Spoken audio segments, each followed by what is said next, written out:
The Wooden Cabin, Chapter 2.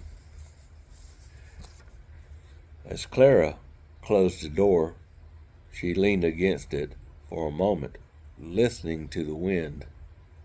The cabin felt different now, not because of anything that happened, but because someone had filled it, even briefly, with life again. She didn't know if she would ever see him again, but something deep inside her whispered that this wasn't the last chapter between them. For the first time in months, Clara smiled to herself. The storm outside could rage all it wanted. Inside, she had found a spark of warmth, again born from a single knock on the door. The storm that night had passed, but its memory stayed with Clara. For days after Ethan left, she found herself glancing at the road outside her cabin, half expecting to see his truck again. It was strange how quickly someone could step into your life, leave a small trace, and make the silence afterward feel louder. She didn't even know if he lived nearby or if their paths would ever cross again. But she thought about him, his calm voice, his laughter, the way he looked at the fire like it carried answers to unspoken questions. A week later, life slipped back into its quiet rhythm. Clara spent her mornings reading by the window and her afternoons painting, something she had stopped doing years ago. Her paintings had always reflected her emotions, and that week they were brighter, soft blues, warm oranges, and golden light. It was as if Ethan's presence had left a warmth behind, one that lingered even after he was gone. Then, on a Thursday afternoon, as the sun dipped low behind the pines, Clara heard a sound outside.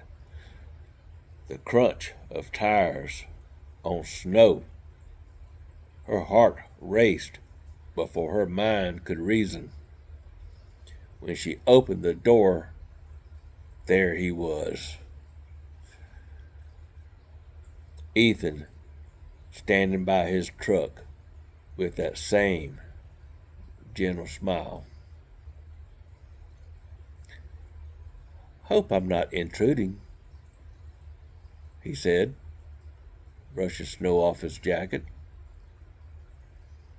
"I was working nearby and thought I'd stop to see how you were doing."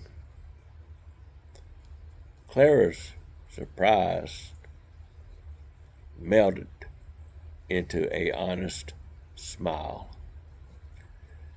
"You found another excuse to get stuck out here, didn't you?" He laughed. "Maybe. Or maybe I just wanted another cup of your coffee." That simple line made her laugh too, and she stepped aside. "Come in before you freeze." From that moment, the cabin began to change again. Ethan brought an energy with him that was hard to describe. steady, grounded, and yet full of quiet light. They sat by the fire once more, but this time it wasn't awkward.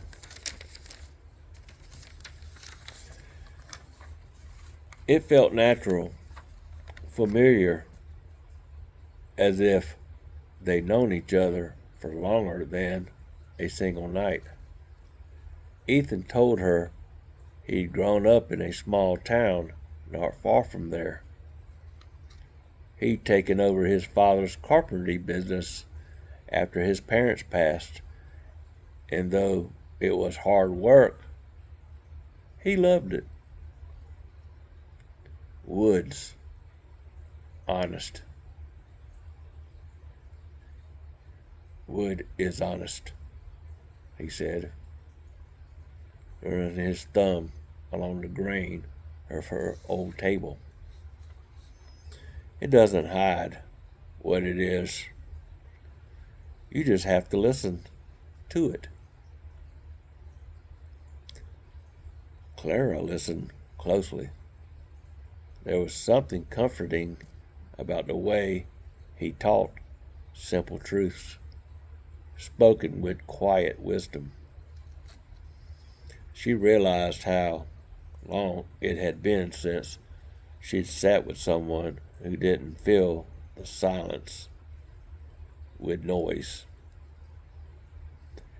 Ethan's silence, his silences were peaceful, not heavy. They allowed her to breathe. When she asked if he ever got lonely living out there, he smiled slightly. Sometimes, but I'd rather be alone and at peace than surrounded by people who don't see me.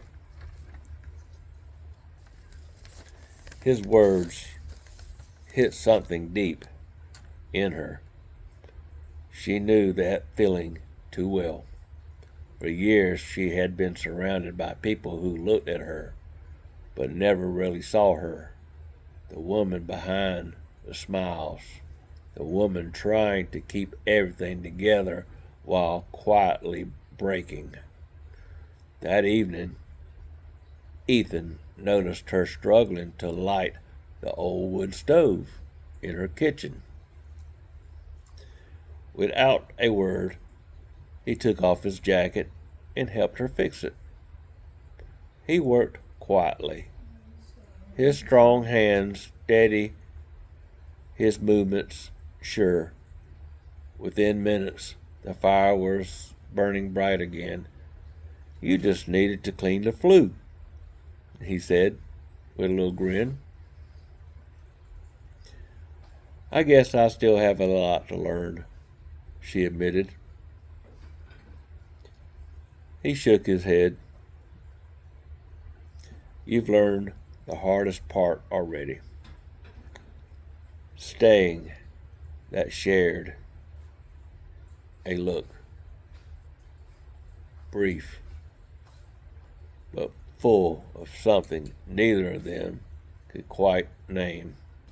As the hours passed, they talked about small things. Music, favorite seasons, dreams they once had. Ethan told her about a cabin he wanted to build by the lake one day. A place filled with light, laughter, and love. Somewhere that feels like home, he said softly. Not just a roof, but peace. Clara looked at him, then realizing that he wasn't just talking about a place. He was talking about something deeper, something she too had been searching for. When the time came for him to leave, the night had already wrapped the world in silver. He stood at her door again, the same place they'd first met, and hesitated. "I'll be around next week," he said. "There's some repair work to do on a barn nearby. Maybe I can stop by again." Her voice came softer than she expected. "I'd like that." Ethan smiled, and before he turned to go, he added, "You know, you have a good heart. Clara, you just forgot where you put it." For a while after he left, she stood by the window, watching his taillights fade into the night. There was a feeling in her chest she hadn't known in years. Not quite love. Not yet. But something alive. Something new. The next few days passed quickly. True to his word, Ethan stopped by again. Sometimes it was just for a cup of coffee or tea. Sometimes it was to help fix things around the cabin. But each time, their connection deepened in quiet, unspoken ways. He made her laugh, reminded her of simple joys that smell of coffee at sunrise, the sound of snow melting from the roof, the peace of two people sitting together without needing to fill every moment with words. One evening, as they sat near the fire, he told her a story about losing someone he loved years ago. "She was my high school sweetheart," he said softly. "We had plans. Life had other ones. Took me a long time to stop waiting for the future I thought I'd have." Clara listened, her heart tightened with empathy. "You must have loved her deeply." "I did," he said. "But I learned that love doesn't end. It changes. It teaches you how to care better next time."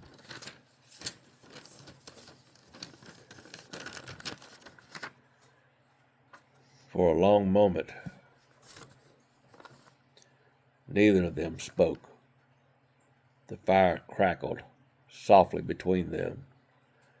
Then Clara whispered, "I think we both learned that the hard way."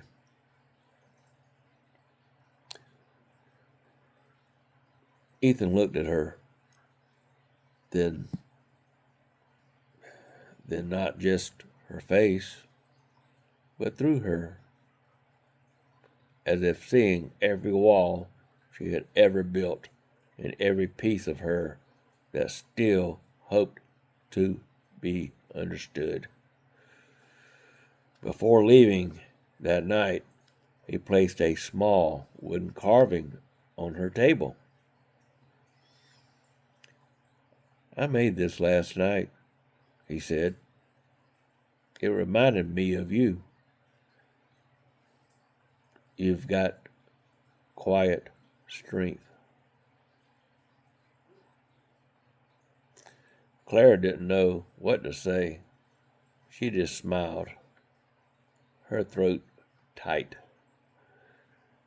Thank you, she managed. When he left again, the cabin felt both full and empty at once.